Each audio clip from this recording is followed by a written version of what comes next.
Vamos começar tratando da regra fiscal. Raquel Landim passou, Hélio, Daniel e o Caio, estamos aqui o Jefferson para nos ajudar. O dia tratando de juntar o que pudermos até aqui, cada minuto vem novas informações. O que a gente tem até aqui sobre a regra fiscal, Raquel, contigo?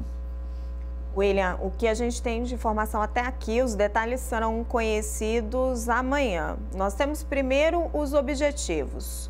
Zerar o déficit primário no ano que vem. Acho que até preparamos uma tela, vou pedir a Fernanda para colocar para o nosso público entender melhor. Tá aí, prossiga, o público está vendo a tela.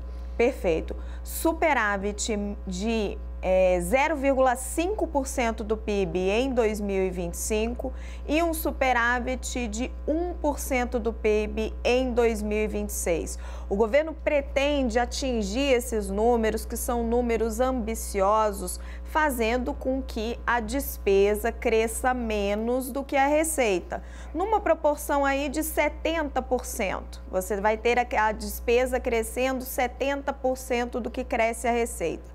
Mas haverá exceções. Saúde e educação são as duas principais, argumentando essa questão das vinculações constitucionais que já existiam. Não vai ter uma limitação para essas duas despesas, elas vão crescer junto com a receita. Então, vai ter que apertar um pouco mais os outros gastos. Nós não temos ainda, por exemplo, detalhes sobre o que vai acontecer com os investimentos, que costumam fechar essa conta. O que sabemos também é que se esses números não forem atingidos, a regra vai prever mecanismos de ajuste para que eles possam ser, sim, atingidos e a regra ter credibilidade. Mas detalhes, a minúcia, só amanhã de manhã. Raquel, vou pedir um momentinho de licença para vocês, o Jefferson inclusive, porque após a reunião do ministro da Fazenda, Fernando Haddad, com as lideranças da Câmara, ali ele levou esse quadro geral que a Raquel nos trouxe agora aqui instantes atrás. O líder do PDT, Mauro Benevides Filho, explicou como funcionaria essa nova regra fiscal proposta pelo governo. Vamos ouvi-lo. Em relação a esse acréscimo de 70% da receita, precisamos compreender o seguinte: educação e saúde têm vinculação constitucional. Educação 18%, saúde 15%. Então, como a lei complementar não pode alterar essa vinculação, se a receita crescer 10% e o limite é crescer 70% de 10%, que é 7%, saúde e educação, entretanto, vão para o crescimento de 10% da receita e as demais despesas terão que ser diminuídas para comportar o limite máximo de 70% do crescimento da receita. Jefferson, antes de a gente entrar na questão fundamental para todo mundo, para todos os participantes, especialmente para o público que nos acompanha, se é crível a regra, você consegue explicar como é que vai funcionar? Então, a gente tem... Boa noite primeiro a toda a audiência do WW, aos colegas aqui. É um prazer estar aqui de novo. Bom, primeiro, assim, a gente tem que ter um disclaimer, que a gente chama, né? Uma ressalva, que é a seguinte: a gente não tem todas as informações. Então, a primeira constatação é: essa velocidade de crescimento da despesa menor que a receita, ela gera um ajuste mais lento do que aquele que foi desejado ali. Está todo mundo estimando para esse ano, inclusive o ministro Haddad, um déficit de 1. Então, para o ano que vem, 0, para o outro meio, para o último ano do mandato, 1% de superávit. Essa regra de despesa não gera esse ajuste. Vai precisar de um esforço fiscal mais forte do que isso. O deputado Mauro Benevides, que eu conheço dos meus tempos de Brasília, contou uma parte das despesas que estão blindadas dessa regra. Pela Constituição. Pela Constituição. Tem mais uma que está blindada pela Constituição que talvez ele não tenha querido falar intencionalmente. Emendas parlamentares. Emendas parlamentares têm a mesma vinculação da saúde, é a receita corrente líquida. Então, 1,2% da receita corrente líquida vai para emendas parlamentares. Isso está na Constituição. Essa regra que limita a despesa a 70% da receita não pega as regras constitucionais porque ela vai estar numa lei complementar. Então, as emendas parlamentares também crescerão como a receita e não como a despesa. Não crescerão 70% do crescimento da receita. Crescerão 100% do crescimento da receita. Saúde, educação e emendas parlamentares crescem como a receita. Vai sobrando menos coisas que vão ter que crescer menos do que 70%. Outro caso muito importante, a Previdência. A Previdência, ela tem um crescimento vegetativo de 1,8%. O crescimento vegetativo vai crescendo o número de beneficiários, independente de mais salário mínimo, a despesa vai crescendo.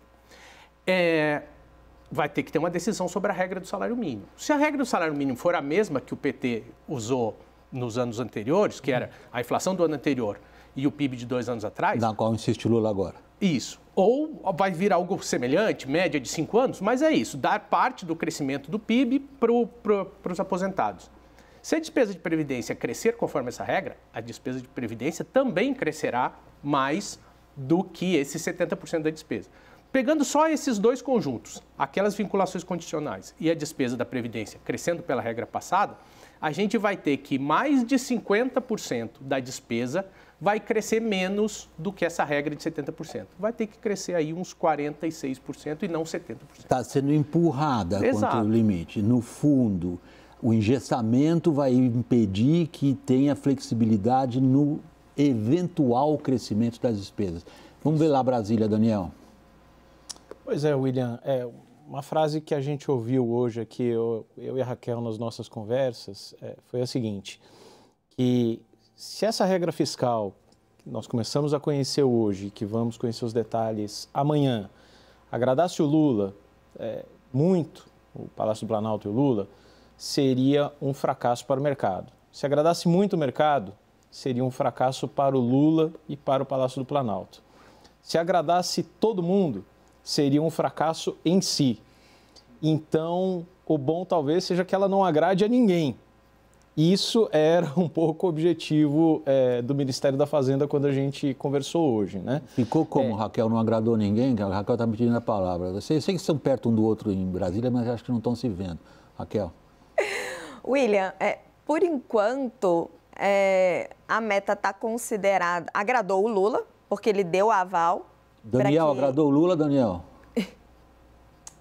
Olha, tem uma coisa aí que não me encaixa nessa... O Jefferson talvez possa explicar melhor.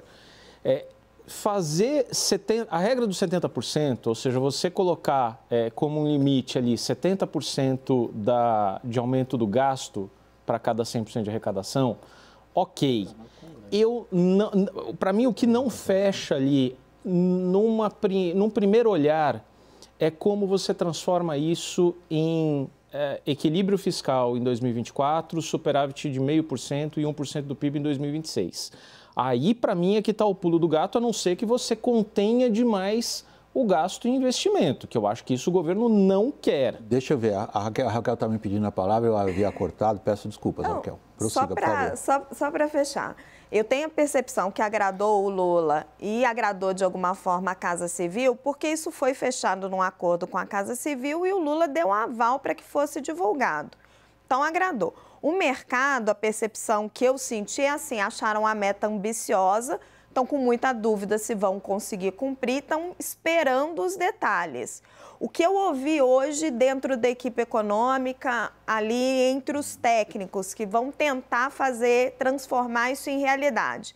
Eles estão prevendo o que eles estão chamando de recomposição de receita, que é um outro termo para aumentar tributo. Então, assim, receitas que foram retiradas pelo governo Jair Bolsonaro, a exemplo da questão da gasolina, que o governo recompôs já recentemente, voltar com alguns tributos que foram retirados por Jair Bolsonaro e nos próximos, o ano que vem, não é uma coisa assim de tão curto prazo, rever alguns gastos tributários.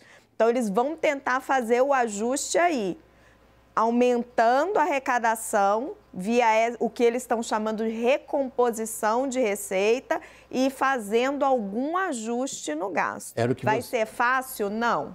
Era o que você estava ressaltando logo na sua primeira intervenção, Gerson, mas queria perguntar a você, agradou o Congresso? William, isso está em processo ainda, né? Agora à noite, amanhã com os senadores, agora à noite com os deputados. Eu acho que de nada adianta ser uma regra que haja um acordo da Casa Civil com a Fazenda.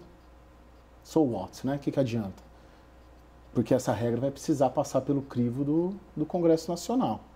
E ali ela será mexida. E ali o jogo de forças e as visões econômicas de cada grupo de parlamentares é ali que vai decidir. O jogo é ali. Há 3 camadas aí. A primeira camada da construção desse arcabouço era a equipe econômica, a segunda o Planalto, ok. Agora o jogo vai para a terceira, que é a decisiva, dentro de todo aquele contexto de hipertrofia do legislativo que a gente vem tratando aqui no WW. E ali eu prevejo que as bancadas mais à esquerda, né, capitaneadas ali, o grupo que formou a coalizão com o Lula para a eleição do Lula, vão tentar flexibilizar mais essa regra. Prevejo que do outro lado ali, o Centrão, ele vai trabalhar mais. Eu acredito que o Arthur Lira, desde que não se mexa nas emendas parlamentares, e as emendas parlamentares... Bom, elas estão na Constituição. Sim, não mexendo ali, esse jogo tende a caminhar. Mas eu vejo a esquerda minoritária no Congresso para fazer esse debate. Jefferson, se a gente consegue, é sempre difícil, porque como você também ressaltou, a Raquel acabou de dizer, o Caio está colocando esse aspecto, ainda haverá negociação política, não conhecemos todos os detalhes, mas fazendo todo esse disclaimer, como você disse, para que isso funcione, eu entendo, se eu puder resumir isso da maneira mais brutal possível, eles precisam ter a mão firme na arrecadação. Significa aumento de carga tributária? Esse ponto é bem importante, William, porque foi especulado muita coisa sobre essa regra até chegar o dia de hoje. E essa especulação de 70% de crescimento da receita indo para a despesa não tinha sido apresentada. A primeira especulação foi agora. E o que tinha na cabeça de muita gente? Por que não tinha isso? Primeira questão, por que não tinha isso? Porque isso é uma regra pró-cíclica. O governo falava uma regra anticíclica. É pró-cíclico. Quando a economia está indo melhor, tu arrecada mais, e quando tu arrecada mais, tu vai poder gastar mais. Isso é pró-cíclico. Anticíclico é quando a economia está indo bem, tu contém a despesa, quando a economia está indo mal, tu aumenta a despesa. Anticíclico, Anticíclico. Okay. Isso é anticíclico. Então, por que não estava na cabeça? Porque é pró-cíclico. Tudo bem. E o que o mercado simulava? Alguma regra de contenção da despesa e uma expectativa de crescimento da carga tributária. Aí eu sempre ressaltei, haverá problema para aumento da carga tributária no Congresso. O que essa regra traz? Aquela simulação anterior, toda a economia vinda do aumento da carga tributária, dado que a despesa estava contida, virava melhoria de resultado primário, melhorava a dinâmica da dívida. Agora não. Porque quando tu aumenta a carga tributária, tu aumenta a despesa também, não é todo o aumento... Se bem que eles dizem que uma parte é destinada a fazer superávit, certo? Isso, 30%. Nas simulações que se fazia antes, com essa regra que não era pró-cíclica, 100% do aumento da carga tributária ia para fazer o ajuste. Então, o que aconteceu? Com essa regra de colocar 70% do crescimento da despesa para a receita, por um lado, trouxe o Congresso para dizer o seguinte, olha, esse aumento aqui não é para pagar dívidas, a gente vai poder gastar mais.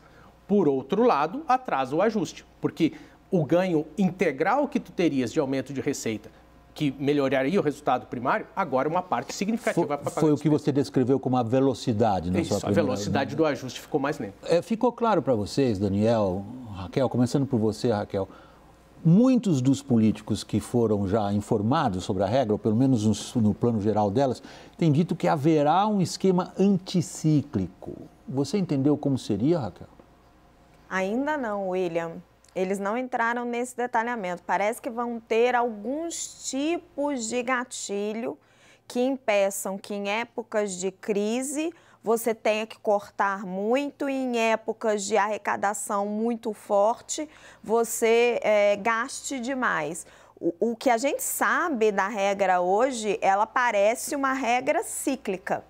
Mas com o que conseguimos descobrir, o que conseguimos entender, a gente ainda não consegue chegar nesse meandro para entender como ela vai deixar de ser cíclica. O que os interlocutores do governo dizem vão ter mecanismos de ajuste que vão permitir que ela não seja cíclica.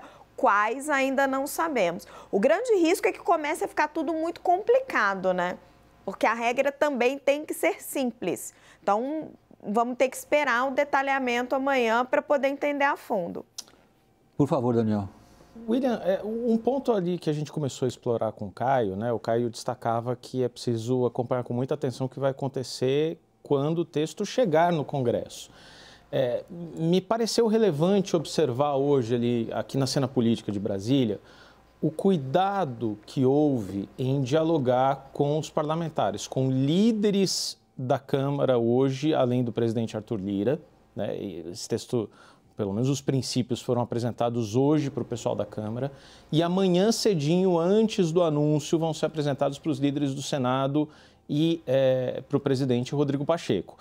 Estava claro ali para a equipe econômica que, ao fazer isso, inclusive, havia um risco de vazamento para a imprensa. O que não se queria, em hipótese nenhuma, para não complicar o diálogo com o Congresso, é que primeiro houvesse o vazamento para a imprensa e depois se chegasse aos líderes no Congresso. E isso foi evitado. Isso foi evitado com sucesso, parte-se para um bom início de diálogo. Vamos ver se assim permanece. E um ponto que eu queria chamar a atenção é que Arthur Lira disse nos últimos dias para algumas pessoas que, embora o que seja exigido ali para passar o novo marco fiscal sejam 257 votos, porque se trata de um projeto de lei complementar, ele tem como objetivo 308, que é o que se exige para uma emenda constitucional, porque ele acha que isso manda uma mensagem mais forte para o mercado, porque ele acha que isso tende a entregar um sinal de consenso um pouco maior, um espírito de consenso no Congresso, e é importante. Talvez seja também, no meio de tudo aquilo que a gente discute, briga de MPs, emendas, cargos, também uma forma de sinalizar para o governo, olha, eu entrego o que vocês esperam de mim. Agora, só para a gente ter em mente que a meta de Arthur Lira para esse projeto são 308 votos e não 257. Você antecipa algum tipo de resistência? Não, eu acho que bom, agora primeiro tem que ver o projeto, né? Tem que ter o projeto em papel, encaminhado, protocolado ali, encaminhado, tendo como autor ali no sistema, autor Poder Executivo, né? E aí, segundo passo, definir o relator, que todos os sinais, até onde eu sei, que o Arthur deu aos interlocutores é de que será do partido dele, né? União Brasil pretendia indicar o Mendonça Filho, que é um ex-ministro da Educação do Michel Temer, um deputado experiente, né, o William lá de Pernambuco, mas o Arthur puxou para o PP, que é o partido dele, é o partido também do Ciro Nogueira, que foi ministro do Bolsonaro, deu sustentação ao governo. Mas o PP, eu gosto muito, eu sei que essas siglas confundem, William, e você sempre me fala isso, mas há um perfil, por mais que a gente ache que é tudo parecido, né, no senso comum, mas há perfis, muitos partidos têm perfis, e o perfil do Partido Progressista, apesar do nome, é um perfil de uma visão liberalizante da economia, né? São empresários, eles votam majoritariamente neste caminho, em questões econômicas. E o Arthur Lira ofereceria 3 nomes do partido, da bancada, que tem 49 deputados, ao Palácio do Planalto, para negociar esse nome. Então, sendo assim, te respondendo, muito provavelmente o PT, que tem uma bancada considerável, vai puxar para um lado, junto com essa frente de partidos à esquerda, dá mais ou menos 120 deputados, mas serão minoria dentro de um Congresso majoritariamente conservador, empresarial, com uma visão liberal, né, da economia. Jefferson, deixa eu voltar a outro ponto que já surgiu aqui na conversa, queria entrar um pouquinho nele agora, que é a famosa questão das exceções. Uma boa parte das expectativas de mercado está associada a saber, afinal de contas, o que é que escapa da regra, o que é considerado fora disso, sobretudo em virtude de várias declarações públicas do presidente da República e parte da direção do PT também. Por exemplo, no sentido de considerar que gastos sociais não poderiam ser vistos como despesas, investimentos não poderiam entrar nesses limites. Os limites constitucionais você já abordou. Eles condicionam, inclusive, um aperto das despesas que, eventualmente, nós estamos falando de hipótese, poderiam crescer desde que a arrecadação cresça. Como é que está a questão das exceções? O que é que você consegue identificar? Bom, uma coisa que eu tenho chamado a atenção é o seguinte, alguns ministros têm vocalizado a preocupação com o investimento, proteger o investimento. Sobretudo infraestrutura. Renan Filho, Alexandre Silveira. Ninguém viu o ministro da Educação, nem a ministra da Saúde se preocupar com isso, porque eles têm o seu orçamento protegido pela vinculação constitucional. Então, assim, quem está efetivamente protegido, e aí falando um pouco das resistências que podem surgir. Saúde, educação e emendas estão protegidos pela vinculação constitucional. A regra, aparentemente, até agora, não saiu nenhuma despesa, quer dizer, essa está fora. Um problema que eu acho que pode surgir, e eu falo um pouco da experiência que a gente teve de passar a PEC emergencial, que congelava salários de servidor em caso de calamidade. Categorias vão pedir proteção para o aumento salarial. O aumento do funcionalismo é um que vai estar. É uma despesa grande, significativa, quase 4% do PIB, 3,7% do PIB. Isso dá quase 20% da despesa primária toda. Essa está naquele bloco que vai ter que crescer menos que a receita. E ela cresce vegetativamente também, ou seja, há progressões de carreira que são por lei e que elas fazem essa despesa crescer. Então, essa é mais uma despesa que vai sofrer a resistência da esquerda, e isso me chamou a atenção quando um colega falou o seguinte: um partido que pode apresentar exceções para essa regra geral de despesa é o PT.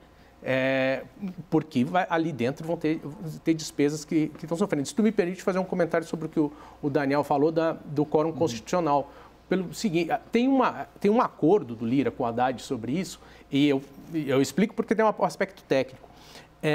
O mercado ficou muito desconfortável quando se viabilizou o fim do teto dos gastos, não por emenda constitucional, mas por lei complementar. O teto dos gastos é uma emenda constitucional. E aí a emenda constitucional da transição disse, não, se fizer uma nova regra fiscal via lei complementar, vai ficar revogado o teto dos gastos. Então, tu está revogando a Constituição por uma lei complementar. Aí o Lira pediu que houvesse, então, para a aprovação dessa lei complementar, um quórum constitucional, porque tinha muitos parlamentares querendo tirar esse dispositivo que permitia acabar com o teto dos gastos via lei complementar. Então, o Lira disse, não, então a gente vai ter essa lei complementar com quórum constitucional. Qual é a consequência prática disso?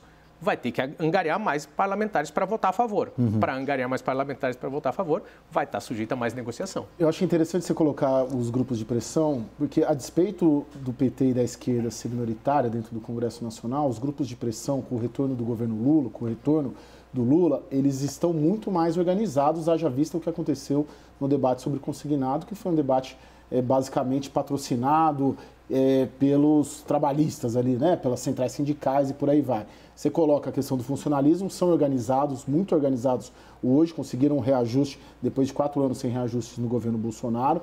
Tem a questão dos sindicatos também, de alguma forma essa regra de valorização do salário mínimo pode entrar.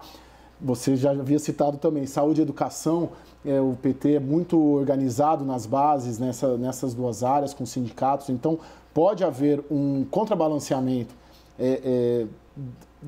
para fora do Congresso, uma pressão de fora para dentro do Congresso, porque esses grupos de pressão sabem que dentro do Congresso a esquerda é minoritária, mas eles são muito organizados e têm um apoio do Poder Executivo, né, do governo Lula, para se organizarem, para pressionarem o Congresso durante a tramitação do arcabouço.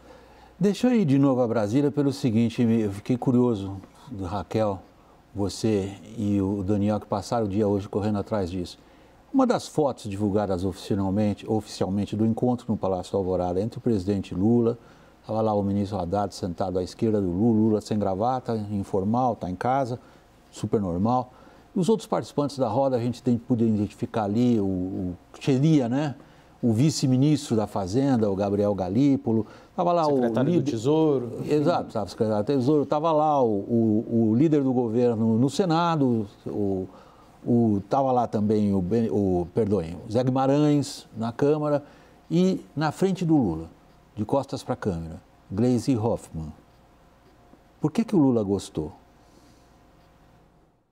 Pois é, porque ali tem muita gente que não à toa, inclusive na própria equipe econômica, no Banco Central, por essas e outras que quando a Gleisi Hoffmann tuita ou se pronuncia sobre juros, sobre o que ela acha que deve ser a nova regra fiscal, muita gente no governo vê ali na tecla SAP é o Lula falando. Sim, essa imagem é eloquente, porque cada um dos participantes ali tinha uma função institucional. Qual é a função institucional da presidente do PT? Raquel? William, a função institucional ela não tem. A função dela na prática é dizer que o governo precisa gastar mais. É isso que ela vem defendendo o tempo inteiro, certo? Bom, eu diria que é a missão, não a função, né? Mas, é enfim, o quê? Perdão, é a missão, não te ouvi. É a missão. É a missão. Exato. É. Então, assim, na prática, ela estava ali para defender esta visão, né? De que o governo precisa gastar mais, de que não pode travar o crescimento do país, o investimento, etc, etc. Agora, perguntar qual que é o papel institucional dela aí é uma ótima pergunta, porque eu garanto para você que muitos dos que estavam sentados naquela mesa também não entenderam. Mas ser presidente do partido não é uma missão institucional do partido do presidente da República? Uma dúvida, não é? Não, o governo, depois que ele se forma, ele representa vários partidos, é a tal da frente ampla. Por que não está ali os presidentes dos outros partidos que representam a frente ampla? Apertou que número? Mas, Caio... O 13, que é o número... Sim, mas esse não é o ponto. Uma vez que se eu só tô jogando, tá? Não tô... Posso continuar?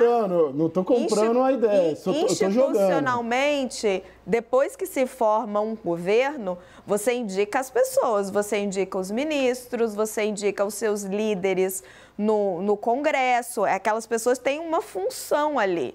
A Gleisi não é ministra. A Gleisi não é líder do governo no Congresso. Ela é presidente do partido político, assim como existem o presidente do PDT, do PSOL, da Rede, não é a mesma coisa, né? De vários outros partidos. É o partido do presidente da República. Gente, posso terminar? Assim como existem os partidos de toda essa aliança que se formou. O partido não pode ser confundido com o governo. O governo é uma coisa, o partido é outra coisa. A Raquel está sendo germânica, weberiana. Ela está vendo o papel sociológico de cada um e institucional. Do ponto de vista conceitual, Caio, a Raquel tem razão. Não, eu acredito que assim, que sempre tem esse debate, principalmente levantado pela Raquel e por nós aqui. Eu acho legítimo esse debate. Qual que é o papel? Por que está lá? Poxa, vamos só levantar. Não, peraí, agora deixa eu terminar. Peraí. Será que um partido como esse partido, que é diferente dos outros partidos, então quando você fala, o presidente do PDT, não, o presidente do PDT não é o partido presidente da República, que fundou esse partido e por aí vai. Eu tô colocando um será. Será que esse partido, que é o partido do presidente, também não tem que, de alguma maneira, estar nessa operação política? Posso provocar vocês intelectualmente? Sim. Antigamente, lá na minha época, a Gleisi seria comissária política junto aos burocratas ministeriais que não sabem como é que tem que avançar a luta da classe trabalhadora. Então, nesse caso, ela é a voz, ela é a consciência política do partido que dirige, vamos dizer, aqueles que farão a história se transformar. Passando para os nossos tempos, nós temos, como o Jefferson aqui assinalou, expectativas de mercado que estão associadas às posturas políticas do governo. Se a presidente do partido está diante do presidente da República e todos que estão ali têm uma função definida, ela é a única que não tem. A função definida dela é manter a linha correta em termos de política econômica, assim vejo eu.